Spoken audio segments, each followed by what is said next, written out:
Peter said we all should be always prepared to give a reason for the hope that is within us. You know, when I was younger, I remember hearing those words and thinking that I had to have some great formula to be a witness. I had to know the answer to all of the doctrinal issues and questions. I had to be able to put some presentation together that would, the presentation itself would be the power. And I realize now that it's not about the presentation, it's about Jesus. You know, when we center our thoughts and our words on Him, what we say, it can't be wrong. A wise man told me one time, he said, quit worrying about what you're going to say, just talk about Jesus. And I think when we do that, that's the key to being a witness. I was blessed to have had a couple of great parents that were witnesses, that were examples to me, and I want to share some of that. As a young boy, I remember my dad sharing. We had a lumber business, and he would share his faith in that lumber business.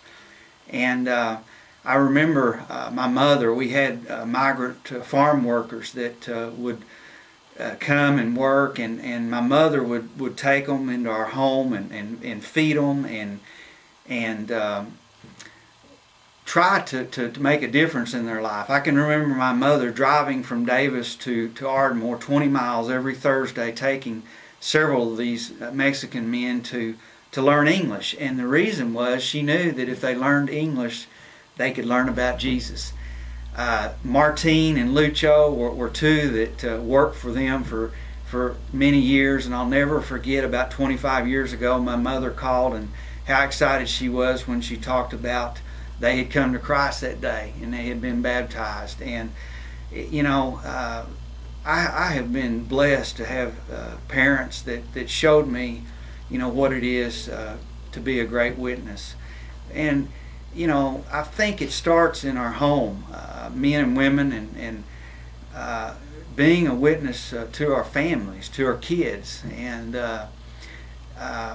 starting there and working out from there. You know, sometimes to be a witness, I found that we have to be willing to get dirty. A lot of the people that are most receptive to the gospel are the down and out. And all my life, God has placed somebody in front of me to be a witness to. Many times it meant going places that weren't real comfortable. I've had the opportunity to get out on the streets of Denver, Colorado, to be in the housing projects in Durant, Oklahoma, visiting in the jails. I've served families at the local soup kitchen. I picked up alcoholics and drug addicts and got them to go help me work cattle or do something out on the farm. And even picking up hitchhikers. Kids, I'm not encouraging that, but even picking up hitchhikers. I'll never forget one night Diana and I saw a young man walking, and she's scared to death and always telling me I'm going to get shot one of these days, but the Holy Spirit convicted her that night. We were looking at a car place in Durant, and this young man was walking down the street, and Diana said, we need to pick him up, which was completely out of her norm. And so we got in the pickup and started down the road, and we picked him up, and he had just got out of jail, in fact, and he was trying to get home to Caddo, and we took him there from Durant on up to Caddo, and we had the opportunity the whole way to talk to him about Jesus, and even to pray with him at the conclusion of that trip when we got to his home, and encourage him to get involved in a church. It's not me.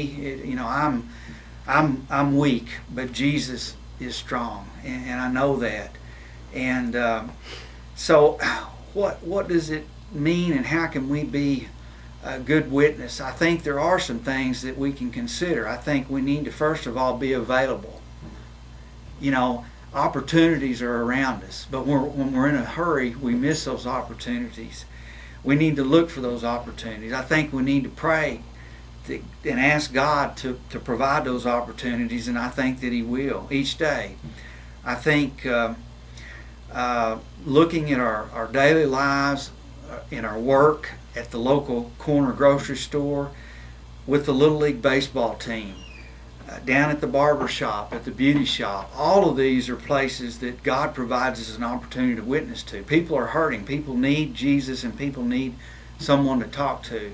And I think if we just begin to recognize that these opportunities are there, we just begin to focus on Jesus and Him crucified, we begin to see people that are hurting and in need, God then will provide the opportunity. You know, I'm not called to save anybody. I'm called to water. I'm called to feed. And God, I know, will give the increase.